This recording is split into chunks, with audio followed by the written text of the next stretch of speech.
Hello friends, రేపటి complete episode ఇప్పుడు ఈ వీడియోలో చూడండి.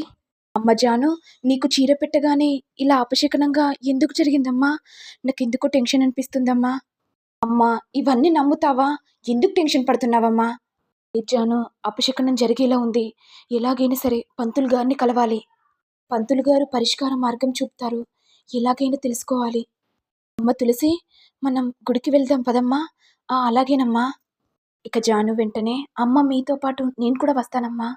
లేదు జాను, నువ్విక్కడనే ఉండు. తులసి నేను వెళ్ళొస్తాం. అంతా శ్రీనివాస్ విని, ఏంటి లక్ష్మి, ఎందుకు ఏడుస్తున్నావు? నేను పెట్టిన చీర కాలిపోయిందండి. అయ్యో లక్ష్మి, దీనికి ఇంత బాధపడాలనా? నీ ఆరోగ్యం బాగా లేకపోవడం వల్లే నీ కాళ్ళు చేతులు వణకాయేమో, అందుకే అలా జరిగింది. దానికి కూడా అపశకనం జరుగుతుందని ఎలా అనుకుంటావు లక్ష్మి? లేదండి, నాకెందుకు అలా అనిపించట్లేదు. లక్ష్మి, ఇవన్నీ వదిలేసే. మరి ఈ పెళ్లి కార్డుని దేవుని దగ్గర పెట్టాలి కదా. పద, మనం గుడికి వెళ్దాం. ఇక తులసి వెంటనే, అమ్మ నేను మీతో పాటు వస్తాను పద. ఇక లక్ష్మి తులసి గుడికి వెళ్ళగానే, పంతులు గారు మొదటి పెళ్లి కార్డుని దేవుని దగ్గర పెట్టండి. అలాగేనమ్మా.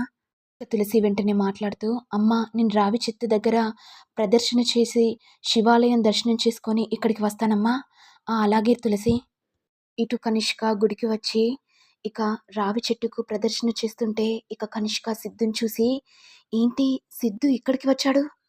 సిద్ధు నన్ను చూశాడు కదా, మరి నన్ను కలవకుండా అటు ఇటు వెళ్తున్నాడేంటి? కొంపతీసి తను ప్రేమించిన అమ్మాయి ఈ టెంపుల్కి వచ్చిందా? ఇటు సిద్ధి ఏమో కళ్యాణి దగ్గరికి వచ్చి, కళ్యాణి ఒక్క నిమిషం ఆగు. వామ్మో, వీడేంటి మళ్ళీ ఇక్కడికి వచ్చాడు? నా ప్రాణాలు తీయడానికే వస్తాడు. కళ్యాణి ఒక్క నిమిషం ఆగు. మొన్న నీకు ఒక విషయం చెప్దామనుకున్నాను, కానీ నువ్వు మిస్ అయిపోయావు. ఇప్పుడు నువ్వు గుడికి ఒక్కదానివే వచ్చావు, ఫ్రీగా ఉన్నావు కదా. నా మనసులోని మాటను నీకు చెప్తాను కళ్యాణి. ఏంటి, ఏం మాట్లాడుతున్నావు? అయినా నీ మనసులోని మాట నాకెందుకు చెప్తావు? అసలు నువ్వెవరు నాకు చెప్పడానికి? దయచేసి ఇక్కడి నుంచి వెళ్ళిపో. చెప్తుంటే అర్థం కావట్లేదా? అంటే అది కళ్యాణి, నీకు తెలుసు కదా. ఏయ్, ఒక్కసారి చెప్తే అర్థం కావట్లేదా అని ఇక తులసి మాట్లాడుతుంటే, ఇంతలో సిద్ధు కనిష్కను చూసి ఒక్కసారిగా షాక్ అవుతాడు. ఇక కనిష్క వెంటనే, ఓహో, ఈ అమ్మాయినేనా ఈ సిద్ధు ప్రేమిస్తున్నాడు? ఇది నన్ను ఎన్ని అనరాని మాటలంది. వస్త్రధార చీరను ఇదే కదా దొంగతనంగా దొంగలించింది. కానీ సిద్ధేమో ఈ అమ్మాయి వెంట పడుతున్నాడా? అలాగైనా సరే దాన్ని నిలదీయాలి. నా సిద్ధు వెంట ఎందుకు పడుతున్నావని అని కనిష్క మనసులో అనుకుంటూ, ఇప్పుడు కాదు, సిద్ధు లేనప్పుడు దీని సంగతి చూడాలి మనసులో అనుకుంటూ ఉండగా, ఇటు ఏమో తులసి వెళ్ళిపోగానే ఇక సిద్ధు కనిష్క దగ్గరికి వచ్చి, చూసావా కనిష్క, నేను ప్రేమించిన అమ్మాయి కళ్యాణి. ఇప్పుడైనా అర్థమైంది కదా, నేను నిన్ను ప్రేమించట్లేదు. నా గురించి మర్చిపో. నీకు కూడా ఒక మంచి అబ్బాయి దొరుకుతాడు. అప్పుడు కనిష్క మనసులో, ఏమనుకుంటున్నావు సిద్ధు? నిన్నే నా భర్తగా ఊహించుకున్నాను. అలాంటిది వేరే వాణ్ణి పెళ్లి చేసుకుంటానని ఎలా అనుకున్నావు? నిన్ను నేను సొంతం చేసుకోవడానికి ఎంత దూరమైనా వెళ్తాను. అలాంటిది ఈమె పేరు కళ్యాణి అని చెప్పావు కదా, కళ్యాణినే లేకుండా చేసేస్తాను. నా ప్రేమకు ఎవరైనా అడ్డేస్తే ఏం చేస్తానో నాకే తెలియదు అని కనిష్క మనసులో అనుకుంటుండగా, ఏంటి కనిష్క, ఏం ఆలోచిస్తున్నావు? చూసావు కదా కనిష్క, నా కళ్యాణి ఎలా ఉందో?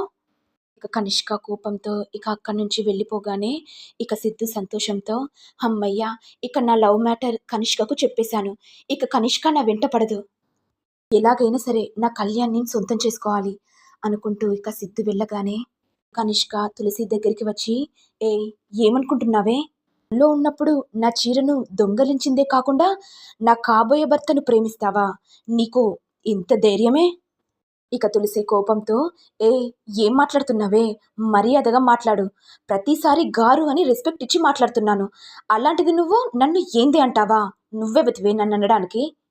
ఇక కనిష్క కోపంతో, ఏంటే నువ్వు నన్ను ఏంది అంటావా అనుకుంటూ ఇక కనిష్క తులసిని కొట్టబోతుండగా, తులసి కోపంతో, ఏయ్, నీకు చేయలేస్తే నాకు చెయ్యి లేవదనుకుంటున్నావా?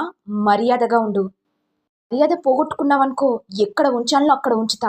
అర్థమైందా? ఏంటే తెగరెచ్చిపోతున్నావు? నా సిద్ధును బాగానే గ్రిప్లో పెట్టుకున్నావు కదా. నీకేమున్నదని నా సిద్ధు నిన్ను ప్రేమిస్తున్నాడు. అంటే సిద్ధు ఆస్తి కోసం నువ్వు సిద్ధుని ప్రేమిస్తున్నావా? చెప్పవే, నిజం చెప్పు. ఇక తులసి కోపంతో, ఏయ్ ఏం మాట్లాడుతున్నావే? అయినా ఆయన పేరు సిద్ధునా? నేనెందుకు సిద్ధుని ప్రేమిస్తున్నాను?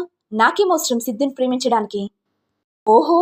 నీకు తెలియందే నీ చుట్టూ తిరుగుతున్నాడా? నువ్వు కూడా బాగానే సిద్ధుతో మాట్లాడుతున్నావు కదా! నా ముంగట నంగనచ్చి మాటలు బాగానే మాట్లాడుతున్నావే! అయినా నీ క్యారెక్టర్ ఏంటో ఇప్పుడే అర్థమవుతుంది. అందరి దగ్గర చీరలు దొంగతనం చేసి బాగానే చీరలు కడుతున్నావు.